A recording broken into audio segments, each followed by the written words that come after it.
Bonjour à toutes et à tous. Donc dans cette vidéo nous allons continuer ce que nous avions entamé dans la vidéo précédente, à savoir on avait représenté le rachis thoracique en vue postérieure avec les trois premières lombaires et les deux dernières cervicales. Nous allons maintenant représenter l'hémithorax droit, donc le grille costal droit, dans cette vidéo. Voilà. Pour rappel, vous pourrez trouver les illustrations de cette vidéo disponibles en PDF en cliquant sur le lien qui est dans la description. Voilà, donc ces illustrations pourront vous aider éventuellement pendant le suivi de cette vidéo. Allez, c'est parti pour l'hémithorax droit, la cage thoracique à droite. Donc on va commencer par représenter le relief de la cage thoracique à droite, avec effectivement ici le relief supérieur qui est marqué par la première côte bien sûr. Et ensuite, voilà, le grille costal a globalement une forme ovoïde, tronquée à sa partie inférieure, et effectivement la dernière vertèbre thoracique s'articule avec T12, qui est une côte flottante, il y en a deux avec T11, et la côte effectivement qui elle va marquer véritablement le bord latéral et à sa partie inférieure, c'est la 10e côte, comme ceci.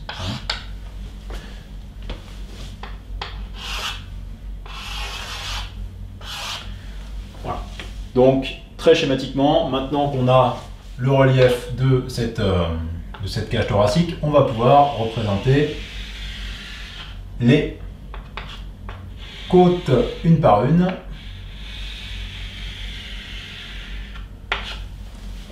Voilà, donc on place la première côte tout d'abord, qui elle s'articule pleinement avec le corps de la vertèbre T1.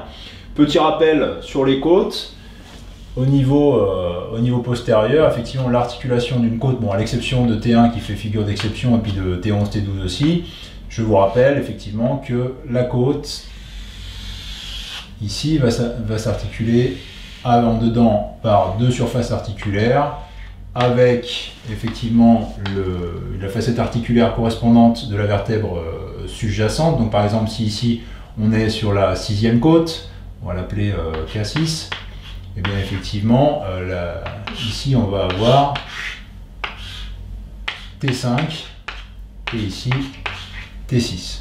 Et donc bon, ici donc l'articulation se fait avec les facettes, les hémifacettes correspondantes. Ça aussi on l'a vu dans les vidéos consacrées à l'anatomie des vertèbres thoraciques. Donc je vous renvoie à ces vidéos si vous avez un petit trou de mémoire.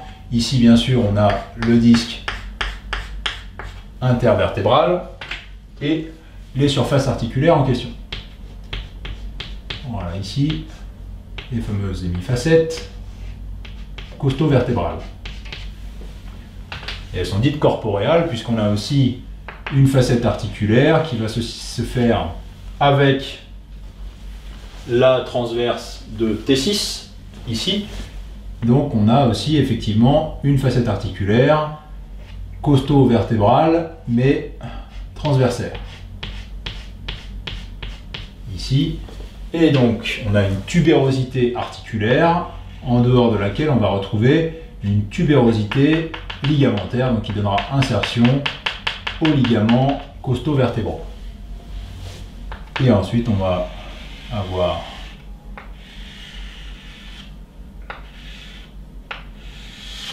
le corps de la vertèbre de la côte, pour en parler, et sa terminaison qui va se faire ici avec un cartilage dit chondrocostal ici. Alors, ce cartilage ira lui-même s'articuler avec la facette articulaire sternale correspondante. Voilà, ceci. Voilà pour un petit rappel sur la côte en vue postérieure. Donc maintenant on va le représenter. Donc bien sûr pour du T6 son inclinaison est un peu trop horizontale, ça reste schématique, hein. Donc voilà. Ensuite on représente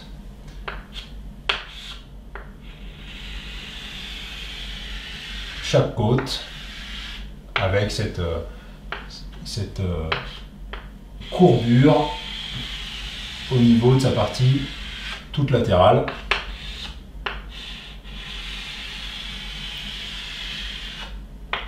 Comme ceci. Voilà. Donc ensuite, pareil, attention à ne pas faire d'erreur. C'est toujours délicat quand on est au niveau des côtes. On perd rapidement le fil.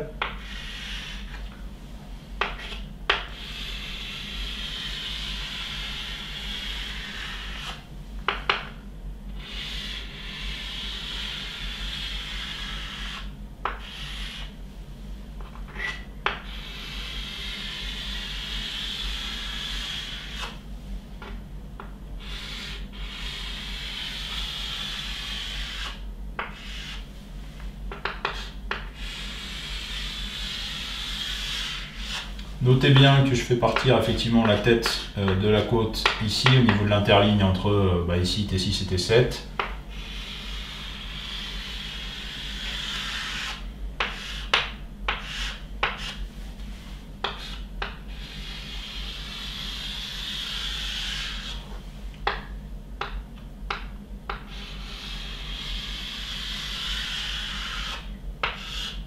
Et ici je représente en général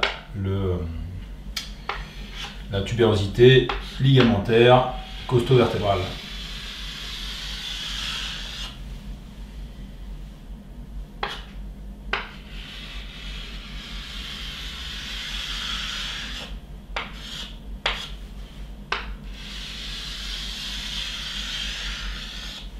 Voilà, T10 enfin.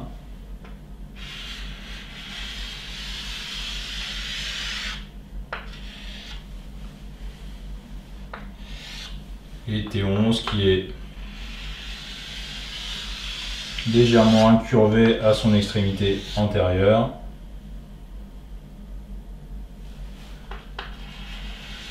Et qui présente également, voilà, comme ceci, un cartilage chondrocostal.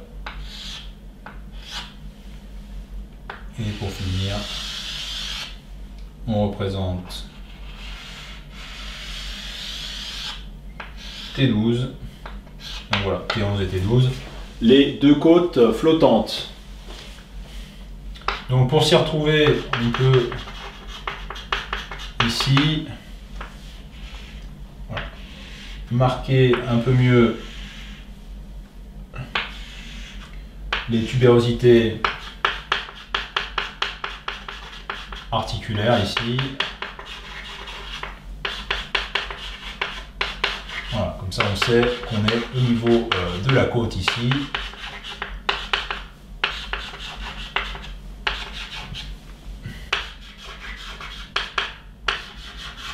Et aussi on peut également, je vais vous montrer ici, tout simplement faire apparaître la partie antérieure de la côte à travers le grille costal ici. Ça aide l'œil à y voir plus clair avec ce genre de quadrillage qui est rapidement effectivement trompeur.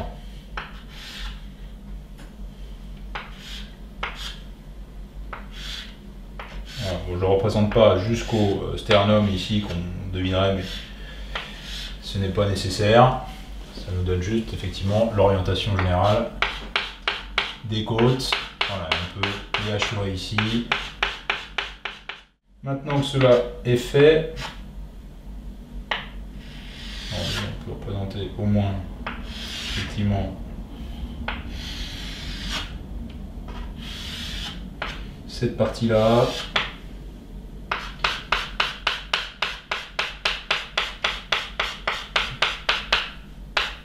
Qui est donc chondrocartilagineuse. Voilà, ici. Comme ceci, je ne représente pas les autres. Et voilà, cela étant fait, on va tout de suite aborder la situation de la scapula en vue postérieure dans cette vidéo pour l'associer. Donc, la scapula en vue postérieure, donc est situé globalement en général entre le premier espace intercostal ici, hein, pour son angle supéro-médial, et ensuite plutôt au niveau de l'espace T7, enfin le 7e espace intercostal, parfois la 8e côte. Donc effectivement la limite inférieure de l'angle inférieur justement de la scapula se situe au niveau soit du 7e espace intercostal qui est situé ici, soit au niveau de la 8e côte. Donc ce qui nous donne, si je mets un petit repère ici, donc sur l'espace intercostal ici, on va avoir ici, voilà, 1, 2, 3, le sommet de l'angle qui constitue le bord spinal de la scapula se fait au niveau T3 ici. Hein. Et donc, on a ensuite ici, voilà, là, le bord spinal de la scapula, donc avec son angle obtus, hein, dont le sommet se situe au niveau T3, je viens de le dire. Et ensuite, on a effectivement l'angle, enfin l'angle inférieur, oui, au niveau du 7e espace intercostal. Et ensuite, on remonte ici. Et on se retrouve au niveau de la glène de la scapula, au niveau de l'angle supéro-latéral. On représente aussi le bord cervical avec son échancrure scapulaire. Et ici, on aperçoit le processus coracoïde. Je ne le représente pas entièrement. Je viens effacer ici la côte. Et on va représenter ici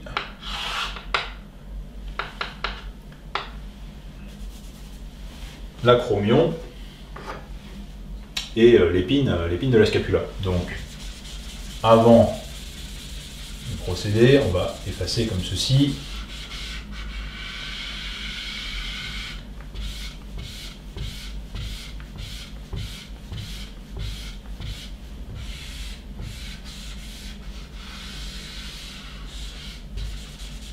Ce qu'on vient de recouvrir par le corps face postérieure de la scapula.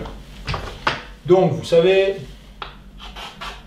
que l'insertion de l'épine de la scapula, si vous ne le savez pas, je vous invite à regarder la vidéo sur la scapula que j'ai réalisée récemment. Donc effectivement, l'implantation de l'épine de la scapula se fait sur une ligne qui passe entre le sommet de cet angle obtus qui est situé au niveau du bord spinal de la scapula et au niveau ici de la moitié de la glène, comme ceci. Donc ensuite, on représente les trois portions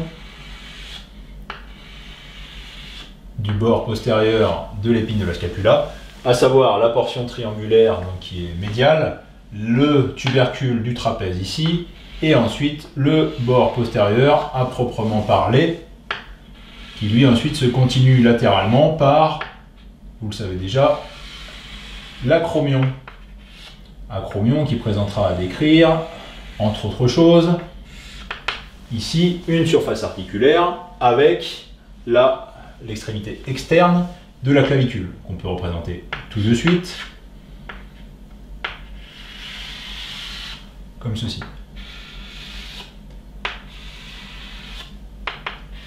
Et ensuite, on termine le schéma de la scapula, comme ceci.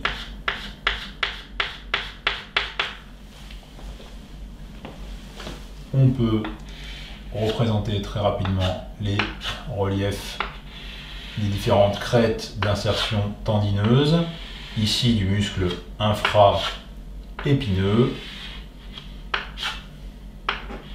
et ensuite ici la crête osseuse qui va délimiter un champ qui lui-même sera divisé en deux parties principales, qui sera le champ d'insertion du muscle, enfin des muscles petit rond et grand rond, ou teres minor et teres major. Et ensuite, tant qu'on y est, on va représenter ici tout de suite l'extrémité, l'épiphyse supérieure de l'humérus. Voilà.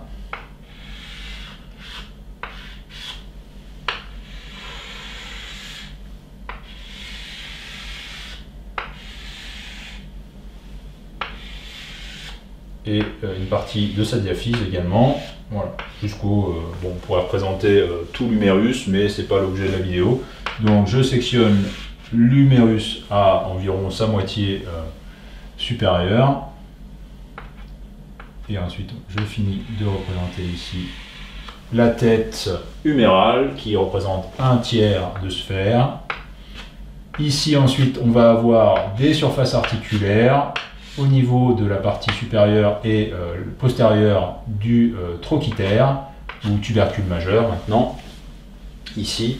Et ensuite ici, on peut représenter la gouttière qui laisse passer le nerf radial et l'artère humérale profonde. Et ici, on a le tubercule, le V deltoïdien, donc le tubercule d'insertion terminale du muscle deltoïde. Et donc, on va représenter ces différents muscles dans les vidéos suivantes. Je vous remercie de votre attention.